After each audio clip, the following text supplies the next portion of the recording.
नमस्कार दोस्तों, आज है 1 अगस्त 2020 का 12 बजे का वक्त। जी हाँ, दोपहर 12 बजे का वक्त, जिस समय पर हमने वादा किया था आपको एक ऐसी कहानी सुनाने का जो आपके रोंगटे खड़े कर दे, आंखों से आंसू बहने पे मजबूर कर दे।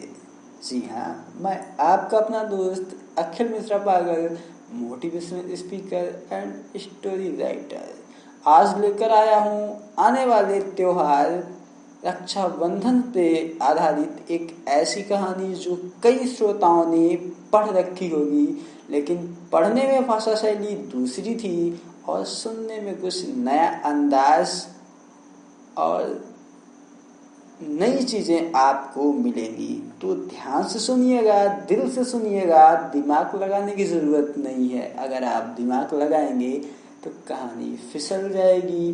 कहानी का टाइटल है अधूरी राखी। फिर से सुनिएगा, अधूरी राखी। तो आइए शुरू करते हैं अपनी कहानी अधूरी राखी। एक दिन दोपहर का वक्त है, तपती हुई धूप और मैं मौज मस्ती में डूबा, मगर तमीज से दोस्तों के साथ बस की पिछली सीटों पे जा बैठा।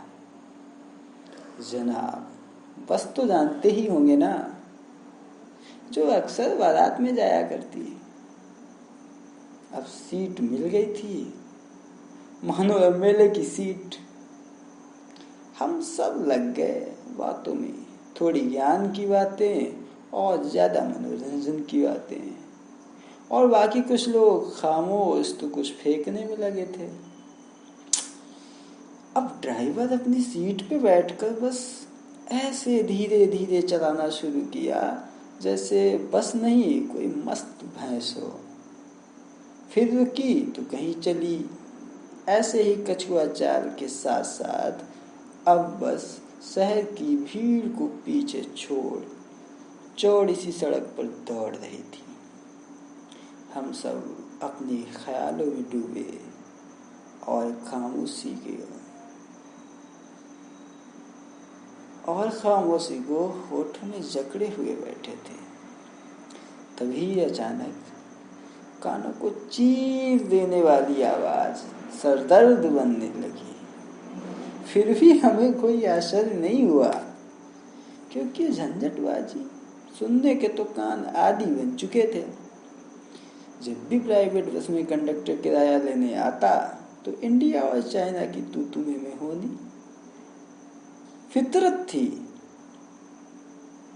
इतना ही नहीं, कभी कभी भारत पाक युद्ध भी देखने को मिल जाता था। जी समझे नहीं? अरे भाई, कंडक्टर और सवारी में लात घुसे। अब तो समझ गए ना। ये सब देख के तो दिल खिल जाता था, लेकिन आश्चर्य तो तब हुआ जब मैं बस की गैलरी वाली सीट पर अनजान की तरह बैठा था और मेरे बाएं गाल को चूमती हुई ये गरम गरम पानी की बूंद उल्टी हथेली पर आ गिरी। उसकी आकृति खुद ही बयां कर रही थी कि ये पानी की बूंद नहीं, बल्कि बेबस लाचार आंखों का शहमा हुआ आंसू है। मैंने आश्चर्य से पीछे देखा तो बहुत चक्का रह गया, क्योंकि महज 10-11 साल की लड़की सभी से अपना प्यारा मासूम सा चेहरा और आंसुओं से डबडबाई आंखें छिपाए मेरी सीट की तरफ खड़ी थी। मैंने जैसे ही अपना हाथ उसके सर पे रखा और रोने का कारण पूछा तो उसकी आंखें आंसू को रोक न सकी। आंसुओं की धारा उसके गहरे हृदय घात का व्याख्यान कर रही थी। यूं ही लड़की की माँ देखा कि उसकी नन्ही सी लड़की रो रही है, तो वो साहस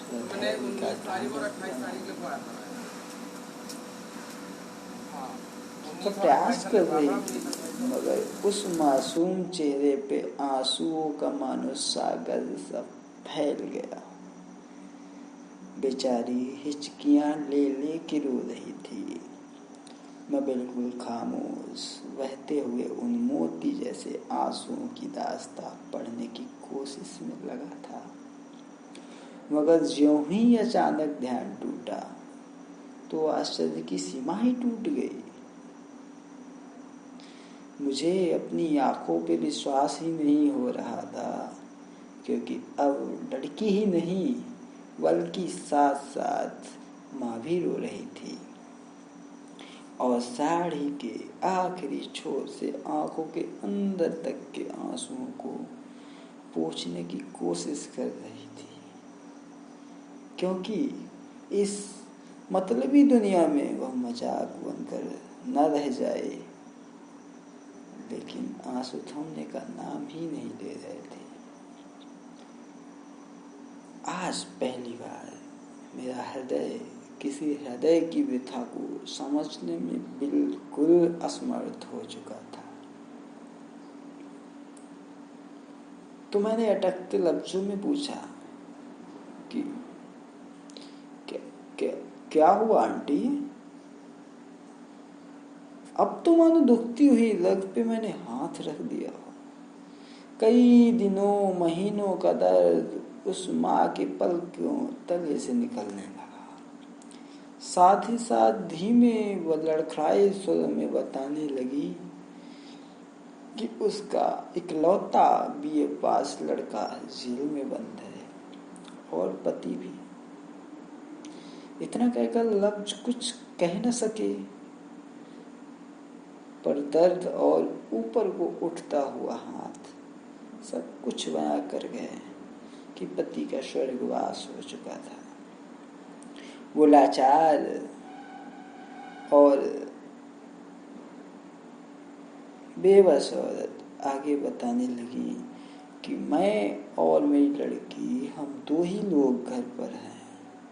हमारा इकलौता सहारा जेल में, न खाने को 2 वक्त की रोटी और न तन ढकने को कपड़ा, और पड़ोसी भी करते हमसे अश्लील बातें, और वो कुछ बोलती पर दिल रोने के सिवा कुछ नहीं वह कर पा रहा। 2 लफ्ज और बोलकर रोना और तेज हो गया। वो लफ्ज सुनकर मेरे रोंगटे खड़े हो गए। आप मत सुनिए यार, इस समाज को कोस बैठेंगे आप। चलो आप सुनना चाहते हैं तो बताता हूँ कि वह माँ अपनी नन्ही सी गुड़िया जैसी लड़की की तरफ इशारा कर कि बोली कि पड़ोसी मेरी मुन्नी को देख के कहते जल्दी ही माल तैयार होगा। अब आप ही बताओ कि उन जालिम लोगों से खुद को और अपनी मुन्नी को कैसे बचाऊं। दिल करता जहर पी लूं, जी करता गले में फांसी का फंदा लगा दूं, चलती हुई बस से कूद जाऊं, ट्रेन के आगे सर रख दूं।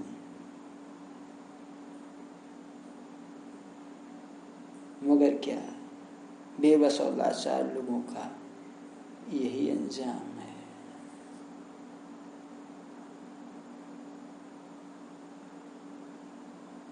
दोस्तों, आज की कहानी लंबी है। ये हमारी कहानी का पार्ट 1 था। कहानी आगे भी है, आपको सुनने को मिलेगी आगे किसी दिन। हम बताएंगे किस दिन आपको इसका 2nd पार्ट मिलेगा। सुनना मत भूलिएगा। हमारे YouTube चैनल पे जाएं और इस कहानी को ज़रूर सुनें, और हमारे इस वीडियो को लाइक भी कर सकते हैं अगर आपको बेहतर लगे, अगर आपको लगे कि आगे की भी कहानियाँ आपको सुनने को मिलनी चाहिए तो हमारे यूट्यूब चैनल को सब्सक्राइब करें और बेल आइकॉन को दबाना बिल्कुल मत भूलें। फिलहाल तब तक के लिए नमस्कार। जल्द ही लाएंगे 1 ही 2 दिनों में अधूरी राखी का पार्ट 2 सुनना मत भूलिएगा। तब तक के लिए इजाज़त दीजिए अपने दोस्त अखिल मिश्रा पागल, motivational speaker and story writer.